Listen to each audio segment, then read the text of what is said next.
Friends, would you please join with me in the spirit of prayer? Gracious God, you guide us by your grace. You lead us with your love. And you call us to open our imaginations and listen for your still speaking and singing voice to us. We're grateful for this hour together.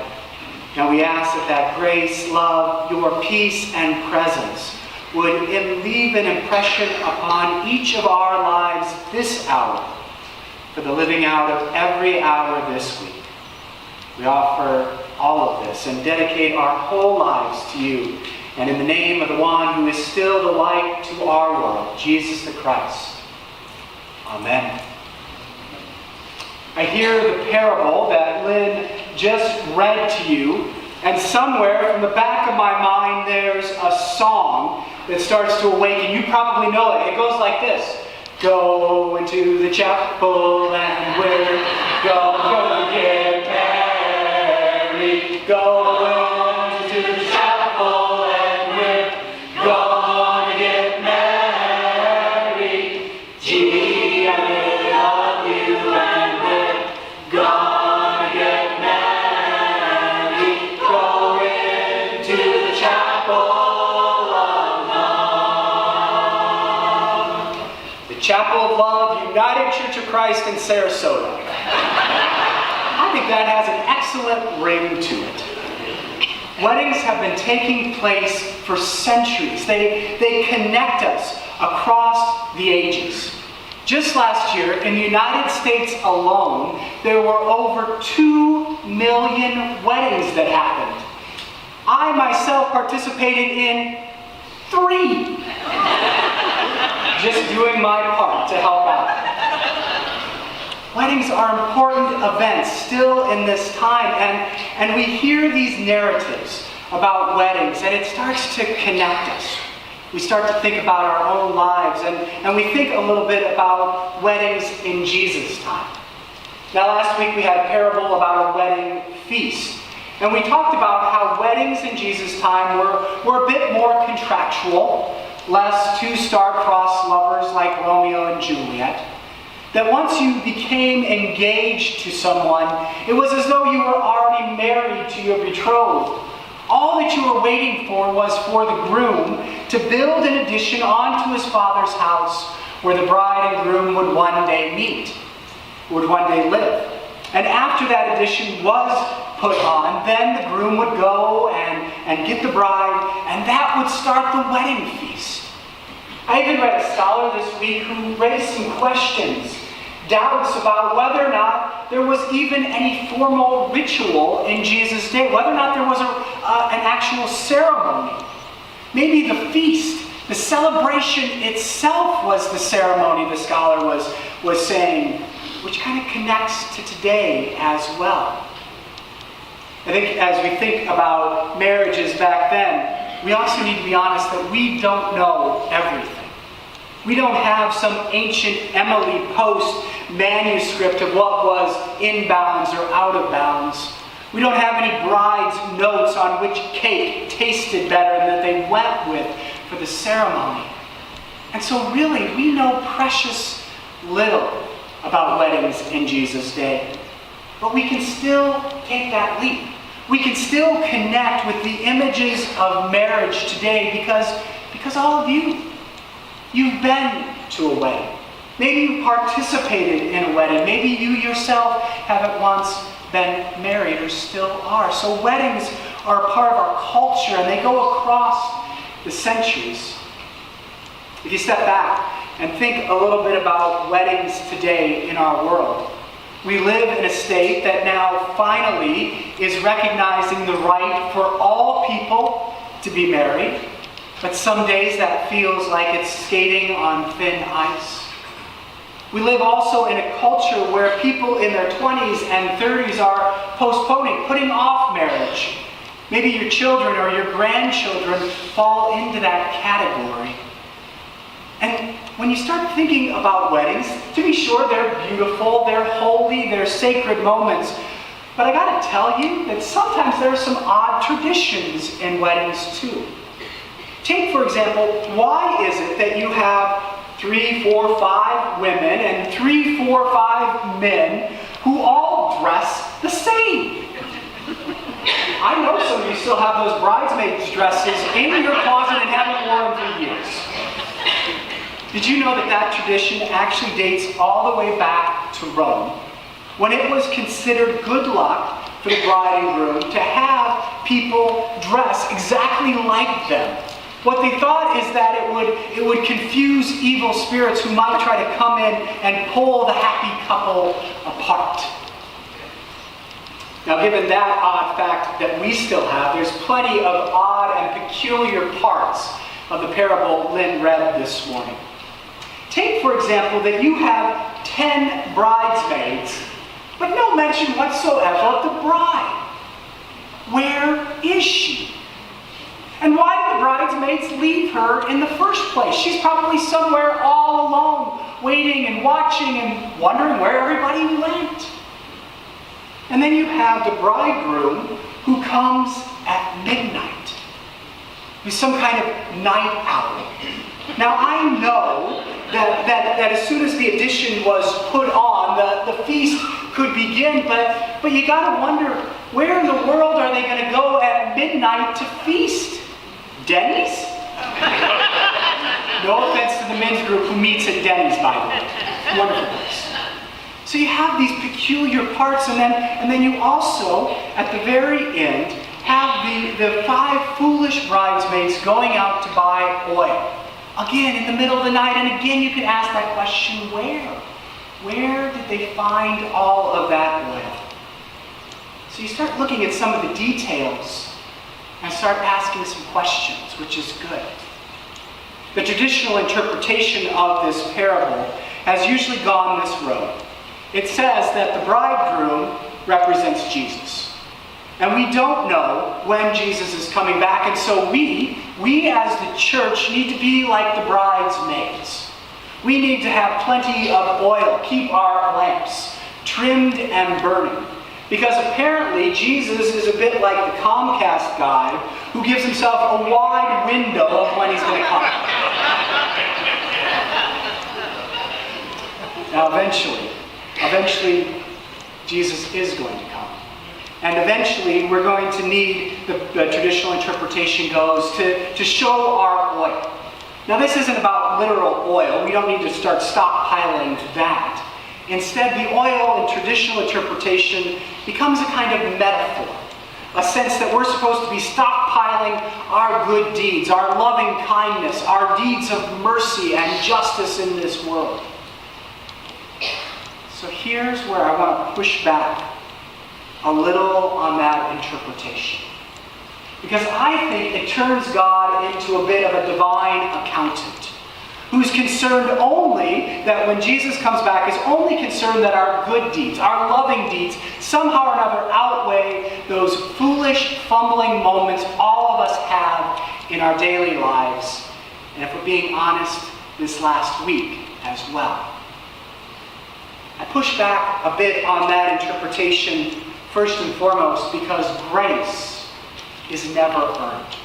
Grace is not dependent on the number of volunteer hours I donate, or the amount of money I give, or the ways that I let my light shine, let it shine, let it shine.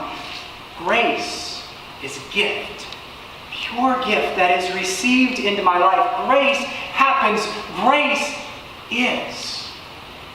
Period. And any interpretation that starts to say that grace is somehow dependent upon you or upon me in any way, I think we need to be careful with and raise questions about. But the deeper part that I want to push back a little bit on this parable is that somewhat we need to examine that understanding that we can somehow or another choose to be the wise bridesmaids. We're predisposed, as the parable enters into our minds, to want to be one of the wise bridesmaids, right? From the very beginning, we're already told there are 5 wise and 5 foolish. Which team do you want to play for, right? You want to be on the wise team. But the truth is, I don't only wear the sandals of the wise bridesmaids, I slip into the foolish one occasionally too. There are moments when my flame flickers and fades, times when I fumble and kind of stumble around life and make an absolute fool of myself. That's a truth in my life. I wear both of those sandals. There are times, maybe even for some of you in the church today, there are times when it feels like our lamp has gone out and we don't have any more oil to replenish. Times when we're wandering around in the darkness or in the midnight of our souls. And in those moments, Barbara Brown Taylor has pointed out that in those moments we sometimes try to reach for some kind of explanation. We try to think, well, maybe God's punishing us because we didn't do enough good deeds, or it's God's will. But Taylor rightfully points out that any of those explanations to the question why often highlight our need to be in control, our need to be in charge. Sometimes our lights flicker and fade away, period. We can't understand it. But in those moments, grace still is. Grace still happens. God's grace moves sometimes in concert with my life and sometimes in spite of my life. Both are true. Both sandals of the wise and the foolish are on my feet continually. Oftentimes, what we don't hear explored much in this parable is the relationship between the wise and the foolish bridesmaids. These 5 wise bridesmaids had extra oil. That's what makes them wise. And the 5 foolish didn't. They tried to stretch their oil as far as humanly possible, just like I do with the gas in my car. And then lo and behold, they run out and they ask the wise for some extra. And the wise say, no, we don't have enough. But how do we know that's true? How do they know that's true? Didn't Jesus also say, do unto others as you would have them do unto you? Isn't that a bit in tension with this parable of the wise ones holding back some of their resources? When you start to look at the parable in that light, under that light, it awakens some room to explore stewardship. How are we offering our time, talent, and treasure? And where are those times when we do need to hold back a little bit, tend our own light, and just rest a little bit because we know grace is? Where's that dynamic? Where are we at in the midst of all of that? And can we go maybe even a little bit deeper and start talking about the stewardship of relationships? That's not something we talk a whole lot about, but our relationships, our connections to each other matter and make all the difference. And I'm not only talking here about your relationship with an intimate relationship. This could be friendships. This could be your relationships with family, with your neighbors, with people you volunteer alongside. We're connected in this web of relationships. And they matter. They make all the difference to our lives. They're how we find meaning in our life. And during the season of Lent, it's good to step back and think about them. Rob and Kristen Bell recently just wrote a book called The Zimzum Way of Love. I love that title. And Zimzum refers to a Hebrew word that comes from Genesis. That when God set out and started creating all that is seen and unseen, the Hebrew rabbis would say that God, in order for that to happen, had to step away from, had to remove God's self from that space so that plants and animals and platypuses and people could fill in that space and flourish in that space as well. Rob and Kristen use that as a metaphor for our relationships, our friendships, our connectedness. That in order for relationships to thrive and flourish, you need to remove yourself from the center. You have to step back from thinking it's all about me, spotlight on me, thank you very much. My way or the highway kind of thinking. So that someone else, so that together with someone else, you can fill that space with something new that might flourish and blossom and bloom. So this week, there's a lot in this parable to think about. A lot of different ways you can connect your story and your life to what Jesus told centuries ago. Maybe this week you can think a little bit about places where you have felt foolish. Times when your cheeks have become flushed with embarrassment. Maybe you want to think about times you've been wise. When you said something and you sort of look around thinking, where in the world did that come from? Because it didn't feel like it came from me. Maybe you want to think about relationships where that zim-zum way, where there's something new being created and you feel a sense of life. Are there relationships where you're stepping back, where there's some brokenness and you don't feel like there's much new or life-giving in that relationship?